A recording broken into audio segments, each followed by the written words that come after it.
Hello साथियों, welcome to royal study. दोस्तों, SSC GD constable 2024 के स्पेशल एग्जाम का नेक्स्ट एनालिसिस आपके लिए लेकर आ चुके हैं। आज 22 फरवरी 2024 को हम थर्ड शिफ्ट का एनालिसिस कवर करेंगे। इससे पहले हम आपको फर्स्ट और सेकंड शिफ्ट का एनालिसिस कवर करवा चुके हैं। अगर आप चाहते हैं कि इस वीडियो की आपको पीडीएफ भी मिल जाए ताकि आप अच्छे से रिवीजन कर पाएं, तो आप एप्लीकेशन को डाउनलोड कर लीजिएगा और टेलीग्राम चैनल ग्रुप को ज्वाइन कर लीजिएगा। दोनों के लिंक आपको डिस्क्रिप्शन में मिल जाएगी। साथ ही आगे आने वाले दिनों में आपका एग्जाम है, तो आप हमें नंबर पर अपने क्वेश्चन जरूर सेंड करें ताकि हम आपको सबसे सटीक एनालिसिस दे पाएं।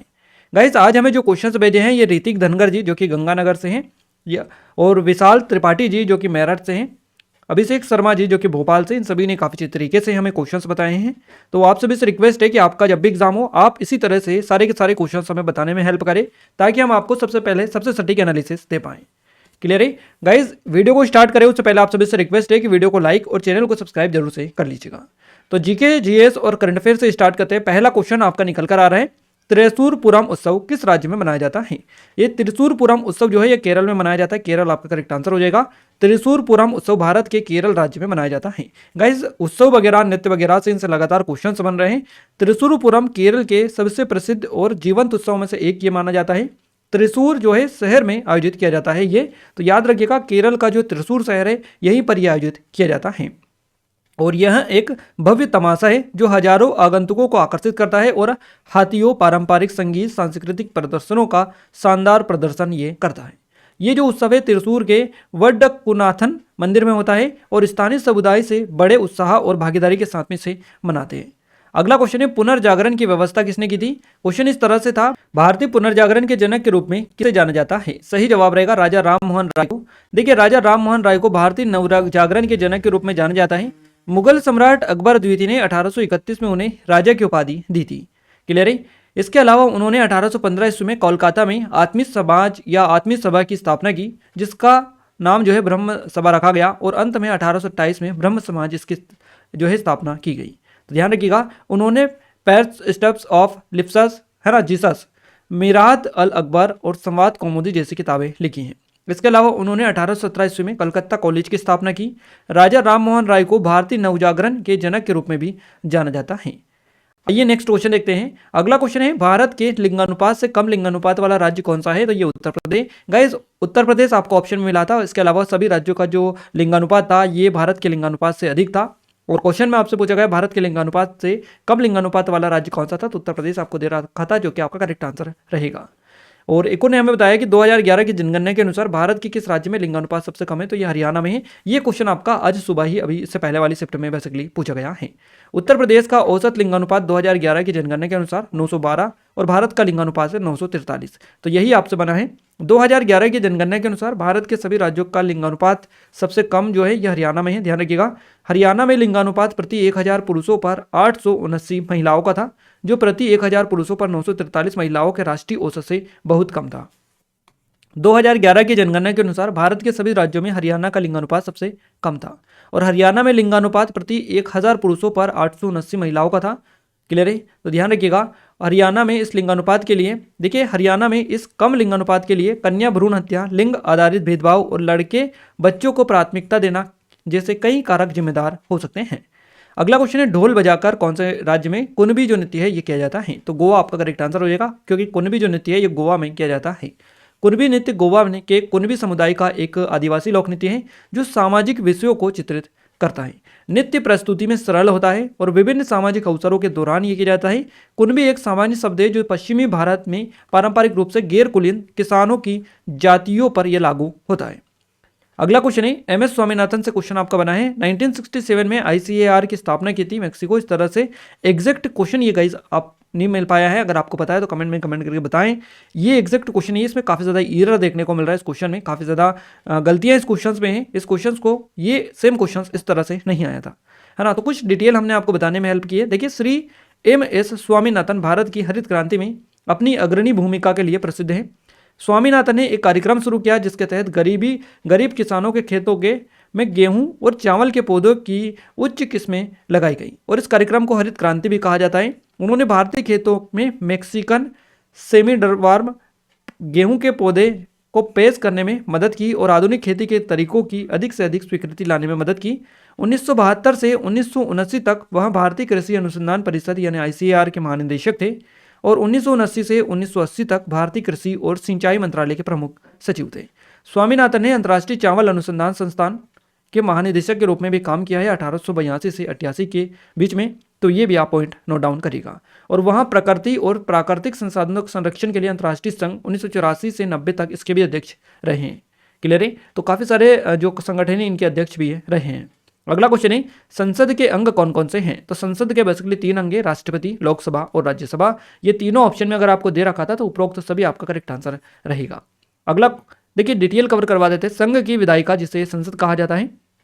तो क्वेश्चन बन सकता है, क्योंकि क्वेश्चन इस तरह से बना है संसद के अंग कौन कौन से, तो क्वेश्चन ये भी बन सकता है कि संसद किसे कहा जाता है। संघ की जो विधायिका है इसी संसद कहा जाता है और इसमें निम्न शामिल होते हैं जैसे कि राष्ट्रपति, राज्यों की परिषद जिसको राज्यसभा बोला जाता है, लोकसभा, ये तीनों इसमें शामिल होते हैं। क्लियर है? प्रत्येक सदन को अपनी पिछली बैठक के 6 महीने के भीतर मिलना होता है और इस प्रकार यहाँ प्रकृति में द्विसदनी है। अगला क्वेश्चन है, गुजरात में कौन सी सभ्यता थी जिसमें ताजा पानी और टीला का नाम था कुछ की व्यवस्था दी गई थी? इस तरह से क्वेश्चन पूछा था। या कच्छ के रण में पानी के साक्ष्य कहाँ मिले थे? इस तरह से आपका था। तो धोलावीरा जो है ये आपका करेक्ट आंसर रहेगा। धोलावीरा शहर जो गुजरात के कच्छ के रण में खादिर वेयत जिसे बेड भी कहा जाता है परिस्थित था, जहाँ ताजा पानी और उपजाऊ मिट्टी थी। हड़प्पा सभ्यता के अन्य शहर 2 भागों में विभाजित थे, जबकि धोलावीरा ये 3 भागों में विभाजित था। इसके अलावा इसका प्रत्येक भाग विशाल पत्थर की दीवारों से घिरा हुआ था जिसमें प्रवेश द्वार के माध्यम से प्रवेश किया जा सकता था। और हड़प्पा सभ्यता जो है लगभग 4700 साल पहले समृद्ध हुई थी। हड़प्पा सभ्यता के शहर मुख्य रूप से सिंधु नदी की घाटी में विकसित हुए थे और ये भारतीय उपमहाद्वीप के आरंभिक शहर हैं। ये शहर पाकिस्तान में पंजाब और सिंध में तथा भारत में गुजरात, राजस्थान, हरियाणा, पंजाब में स्थित है। हड़प्पा शहर, धोलावीरा और लोथल ये दोनों जो है गुजरात में देखने को मिलते हैं। अगला क्वेश्चन है, मोमा दास किस खेल से संबंधित है? सही जवाब रहेगा टेबल टेनिस से। मोमा दास जो है इनका संबंध टेबल टेनिस से हो जाएगा। मोमा दास भारत की एक टेबल टेनिस खिलाड़ी हैं और वह भारत के पश्चिम बंगाल से संबंध रखती हैं।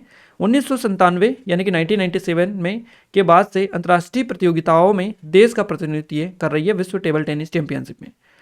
2018 राष्ट्रमंडल खेलों में गोल्ड कोस्ट ऑस्ट्रेलिया में उन्होंने महिलाओं की टीम स्पर्धा में स्वर्ण पदक और महिलाओं के डबल्स में रजत पदक जीता था। तो काफ़ी सारी उपलब्धियां हैं इनके नाम, हो सकता है ये उपलब्धियों में से भी क्वेश्चन बन जाए। अगला क्वेश्चन है, भारत में सबसे कम साक्षरता दर वाला राज्य कौन सा है? बिहार आपका करेक्ट आंसर रहेगा। गाइस आपके एग्जाम में लगातार जो जनगणना से क्वेश्चंस बन रहे हैं ये 2 से 3 आपको लगातार देखने को मिल रहा है हर शिफ्ट में, तो इसको आप अच्छे से कवर कर लीजिएगा। लगातार आपका स्टेट से रिलेटेड ही आपकी जनगणना बन रही है, या तो आपकी लिटरेसी रेट से बनेगी या फिर आपका जो लिंगानुपात साक्षरता, दोनों से आपके ज़्यादातर क्वेश्चन से बन रहे, तो इनको आप देखकर जाएगा। भारत की साक्षरता दर 74.04% है। केरल जो भारत में सबसे ज़्यादा साक्षर राज्य है, वहाँ की साक्षरता दर 93.91% है।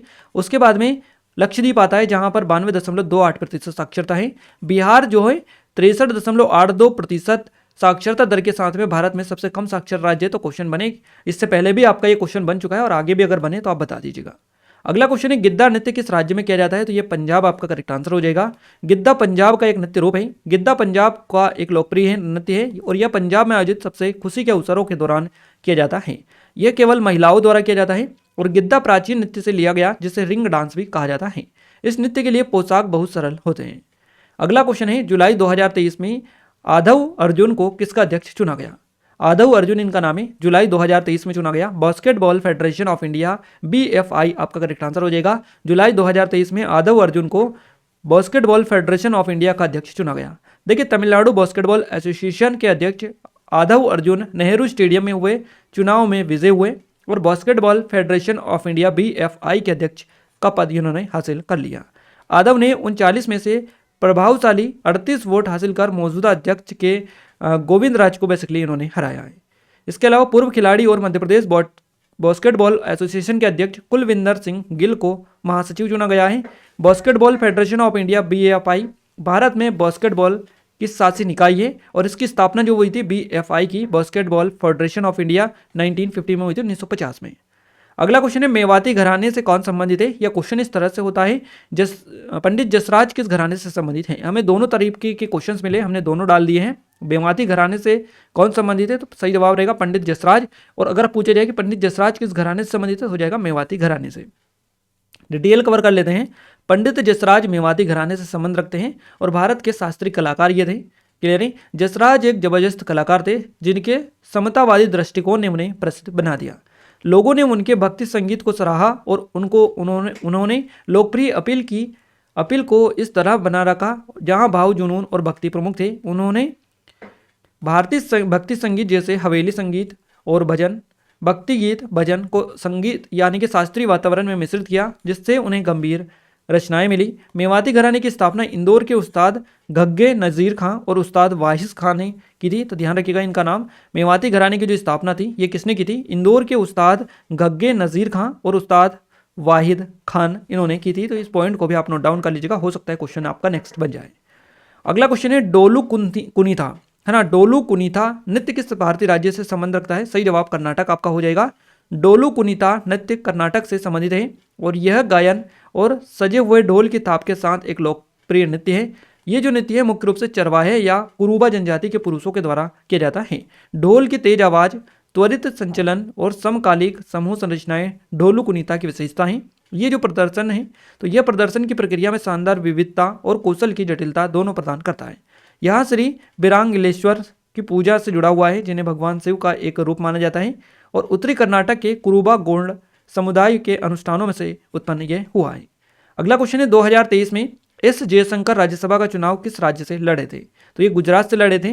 गुजरात से विदेश मंत्री एस जयशंकर, दिनेश जेमल भाई, अनावडिया और लोखंडवाला जुगल सिंह माथुरी जी राज्यसभा पहुंच गए। विदेश मंत्री ने 10 जुलाई को इसके लिए नामांकन किया था और गुजरात के 3 सदस्यों का कार्यकाल 18 अगस्त को खत्म हो गया था। तो बेसिकली ये जो है गुजरात से राज्यसभा पहुंचे हैं एस जयशंकर, जो कि विदेश मंत्री है भारत के। अगला क्वेश्चन इस तरह से बना है कि डोबे राइनर उस समय तक ज्ञात तत्वों में केवल ट्रिक ही ज्ञात कर सके थे। तो 3 ट्रिक ही ज्ञात कर सके थे। 1817 में डॉबे राइनर ने अपने ट्रायड के नियम का सुझाव दिया था और डॉबे राइनर के ट्रायड में से प्रत्येक 3 तत्वों का एक समूह था। ट्रायड में तत्वों की उपस्थिति और प्रतिक्रिया एक दूसरे के समान थी। देखिए गाइस, नेक्स्ट जो क्वेश्चन बना है ये इस प्रकार है। अंतर्राष्ट्रीय चावल अनुसंधान संस्थान IRRI किस देश में स्थित है? तो ये फिलीपींस में है। ध्यान रखिएगा, अंतर्राष्ट्रीय चावल अनुसंधान संस्थान का मुख्यालय लॉस बानोस फिलीपींस में स्थित है और अंतर्राष्ट्रीय चावल अनुसंधान संस्थान चावल की किस्मों को विकसित करने में अपने काम के लिए जाना जाता है, जिसने 1960 के दशक में हरित क्रांति में योगदान दिया, जिसने एशिया में अकाल की शुरुआत की। 1960 में स्थापित संस्थान का उद्देश्य गरीबी को और भूख को कम करना, चावल किसानों और उपभोक्ताओं के स्वास्थ्य में सुधार करना, चावल की खेती की पर्यावरणीय स्थिरता सुनिश्चित करना इसका मुख्य उद्देश्य है। इसके अलावा यह सहयोगी अनुसंधान IRRI और साझेदारी में काम करने वाले देशों के राष्ट्रीय कृषि अनुसंधान और विस्तार प्रणालियों को मजबूत करने के माध्यम से अपने लक्ष्य को आगे बढ़ाता है। अगला क्वेश्चन पूछा गया, स्मृति मंदाना किस खेल से संबंधित है? सही जवाब रहेगा क्रिकेट से। स्मृति मंदाना एक भारतीय क्रिकेटर है और वह भारतीय महिलाओं की राष्ट्रीय टीम के लिए खेलती हैं। इसके अलावा उन्हें 2018 में BCCI द्वारा सर्वश्रेष्ठ महिला अंतर्राष्ट्रीय क्रिकेटर नामित किया गया। उन्हें 2018 में ICC द्वारा वर्ष की सर्वश्रेष्ठ महिला क्रिकेटर के लिए रेचल हेहो फ्लिंट अवार्ड से भी सम्मानित किया गया और ICC ने 2018 में उन्हें वर्ष का एक दिवसीय खिलाड़ी भी नामित किया था। इनका पूरा नाम क्या है स्मृति मंदाना का? तो स्मृति श्रीनिवास मंदाना इनका पूरा नाम है। अगला क्वेश्चन है, ज्योति याराजी किस खेल से संबंधित है? सही जवाब रहेगा एथलीट से। ज्योति याराजी एक भारतीय ट्रैक और फील्ड एथलीट है जो 100 मीटर बाधा दौड़ में उत्कृष्ट प्रदर्शन करनी है। क्लियर है। ज्योति याराजी 17 अक्टूबर 2022 को बेंगलुरु में नेशनल ओपन एथलेटिक्स चैंपियनशिप में 13 सेकंड में से कम समय में 100 मीटर बाधा दौड़ पूरी करने वाली पहली भारतीय महिला बनी है। अगला क्वेश्चन है, किस हॉकी खिलाड़ी के नाम पर दिल्ली में स्टेडियम है? तो मेजर ध्यानचंद आपका करेक्ट आंसर हो जाएगा। नामकरण इसका नाम जो है प्रसिद्ध भारतीय हॉकी खिलाड़ी मेजर ध्यानचंद के नाम पर रखा गया। मेजर ध्यानचंद राष्ट्रीय स्टेडियम भारत की राजधानी दिल्ली में राजपथ पर स्थित एक खेल स्टेडियम है। यह मुख्यतः एक मैदानी हॉकी स्टेडियम है और इसकी जो क्षमता है 25,000 दर्शकों की है। इस मैदान पर हॉकी विश्व कप पुरुष 2010 का आयोजन किया गया था। गाइस, नंबर हमारा 20 नंबर जो क्वेश्चन है ये आपकी स्क्रीन पर है। जाकिर हुसैन कौन है? तबला वादक आपका करेक्ट आंसर हो जाएगा। तबला संगीतकार, संगीत रचयिता, ताल वादक, संगीत निर्माता, अभिनेता उस्ताद जाकिर हुसैन भारत से हैं। ध्यान रखिएगा ये सारे हैं। अगर आपसे क्वेश्चन में तबला वादक ना दिया रखा हो तो आपका इनमें से और भी आपको दे रखा हो वो भी आपका आंसर हो सकता है, क्योंकि ये सारे ये हैं। वहाँ उस्ताद अल्लाह रक्का के सबसे बड़े पुत्र हैं जो तबला वादक हैं। 1988 में उन्हें पद्मश्री, 2002 में पद्म भूषण और 1990 में उन्हें संगीत नाटक अकादमी पुरस्कार मिला था। तो ये सारे अवार्ड भी आप याद रखिएगा। गाइज यहाँ पर हमने 20 के 20 पूरे क्वेश्चंस आपको कवर करवा दिए, यानी 20 के 20 क्वेश्चंस छाप दिए हैं, बिल्कुल क्लियरिंग। तो यहाँ पर आपको देखिए, यहाँ पर ये जो टेस्ट सीरीज है इसमें अगर आपने अभी तक इनरोल नहीं किया है तो आपसे कहना चाहेंगे कर लीजिएगा, डिस्काउंट चल रहा है। और यहाँ पर जो पैटर्न आपके एग्जाम में आ रहा है सेम पैटर्न पर मिलेगी, अच्छे से प्रैक्टिस आपकी हो जाएगी। तो जीके के सारे क्वेश्चंस हमने कवर करवा दिए आपके लिए, काफ़ी अच्छे तरीके से हम क्वेश्चंस लेकर आते हैं कलेक्शन कर पूरी डिटेल के साथ में। तो आप सभी से रिक्वेस्ट है, काफ़ी ज़्यादा मेहनत लगती है, इस वीडियो को लाइक करें, चैनल को सब्सक्राइब जरूर से कर लीजिएगा और अपने दोस्तों के साथ भी शेयर कर दीजिएगा। गाइज हिंदी की बात करते हैं। हिंदी का पहला क्वेश्चन आपकी स्क्रीन पर है। कम बोलने वाला व्यक्ति वाक्यांश के लिए उपयुक्त शब्द होगा, मितभाषी उसको बोला जाता है। जिसकी लाठी उसकी भैंस, लोकोक्ति का सही अर्थ क्या होता है? तो शक्तिशाली आदमी मूर्ख होता है, ये आप बोल सकते हैं। असहमत का विलोम क्या होता है? तो सहमत होता है। भंडा फूटना, इस मुहावरे का क्या अर्थ है? भेद खुलना या रहस्य से पर्दा उठना। इसके अलावा भाववाचक संज्ञा से क्वेश्चन बनाएं। संविधान का गद्यांश आया था, 5 नंबर के क्वेश्चंस, 5 क्वेश्चंस बने थे। वर्तनी वाला क्वेश्चन आपका पूछा गया, अनेकार्थी से क्वेश्चन बनाए। रिक्त स्थान से क्वेश्चन आपका पूछा, पर्यायवाची शब्द आए, विलोम शब्द आए, वाक्य शुद्ध वाले क्वेश्चंस बने, प्रत्यय से क्वेश्चन बनाए, लोकोक्ति से क्वेश्चन बनाए और तत्सम तद्भव से भी क्वेश्चन आपके बने। पूरे के पूरे टॉपिक हम आपको लगातार अपडेट कर रहे हैं ताकि आपको ज़्यादा से ज़्यादा चीज़ें पता चल पाए। गाइस मैथ्स में औसत से 2 क्वेश्चन बने हैं, SICI से 2 क्वेश्चन हैं, नंबर सिस्टम से क्वेश्चन बना है, सरलीकरण यानी सिंप्लीफिकेशन से 4 क्वेश्चन है, 2D 3D से 1 क्वेश्चन है, टाइम एंड वर्क से 2 क्वेश्चन है, प्रॉफिट एंड लॉस से 2 क्वेश्चन है, परसेंटेज से 3 क्वेश्चन आपके पूछे गए, रेलगाड़ी से आपका क्वेश्चन बना है। इसके अलावा चाल दूरी से 1 क्वेश्चन है, SICI यानी कि LCM SCF से क्वेश्चन पूछा गया है, अनुपात से 1 क्वेश्चन है, आयु से 1 क्वेश्चन आपका है। तो ये सारे टॉपिक आपके लगातार देखने को मिल रहा है, कुछ भी यहाँ पर नया अभी तक देखने को नहीं मिला है। रीजनिंग में सिटिंग अरेंजमेंट से 2 क्वेश्चन बने हैं, पजल से क्वेश्चन पूछा गया, कोडिंग डिकोडिंग से 3 क्वेश्चन पूछे गए, ब्लड रिलेशन से 1 क्वेश्चन है, पेपर कटिंग से 1 क्वेश्चन है, मिरर इमेज से 1 क्वेश्चन है, दिशा निर्देशन से 2 क्वेश्चन है, पांच से 2 क्वेश्चन है, अल्फाबेट से 2 क्वेश्चन है, कथन निष्कर्ष से 1 क्वेश्चन पूछा गया, आकृति से 2 क्वेश्चन पूछे गए, लिप्त संख्या से 1 क्वेश्चन है यानी मिसिंग नंबर से, नंबर सीरीज भी आपकी पूछी गई। तो ये सारे के सारे हमने जीके, हिंदी, मैथ्स, रीजनिंग पूरे के पूरे चारों सब्जेक्ट के क्वेश्चंस आपको बताए हैं। यहाँ तक कि 20 के 20 क्वेश्चंस हमने बिल्कुल आपके छाप दिए, जैसा कि आपका पेपर में सेम टू सेम आए हैं। आप सभी से रिक्वेस्ट है कि जय सपोर्ट करें ताकि हम आपको डेली बेसिस पर ऐसा ही एनालिसिस दे पाएं।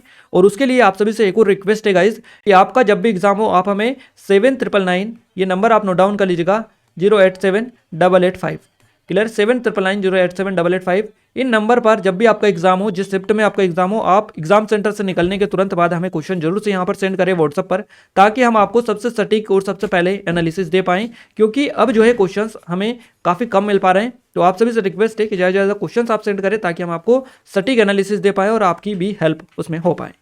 तो आप जरूर से इनको नोट डाउन करके रख लीजिएगा। ये टेस्ट सीरीज है, अगर आप चाहें तो डिस्क्रिप्शन में लिंक है, विजिट कर सकते हैं। इस वीडियो की PDF के लिए एप्लीकेशन को डाउनलोड कर लीजिएगा, टेलीग्राम चैनल ग्रुप को ज्वाइन कर लीजिएगा, दोनों के लिंक आपको डिस्क्रिप्शन में मिल जाएगी। साथ ही गाइज आप सभी से रिक्वेस्ट है कि वीडियो को लाइक नहीं किया कर दीजिएगा, चैनल को सब्सक्राइब भी कर लीजिए और बेल आइकन को ऑल पर सेलेक्ट कर दीजिएगा ताकि जो भी नया वीडियो आए सबसे पहले आप सभी के पास में पहुंच पाए। तो मिलते हैं हमारे नेक्स्ट शिफ्ट के एनालिसिस के साथ, तब तक के लिए जय हिंद, वंदे मातरम।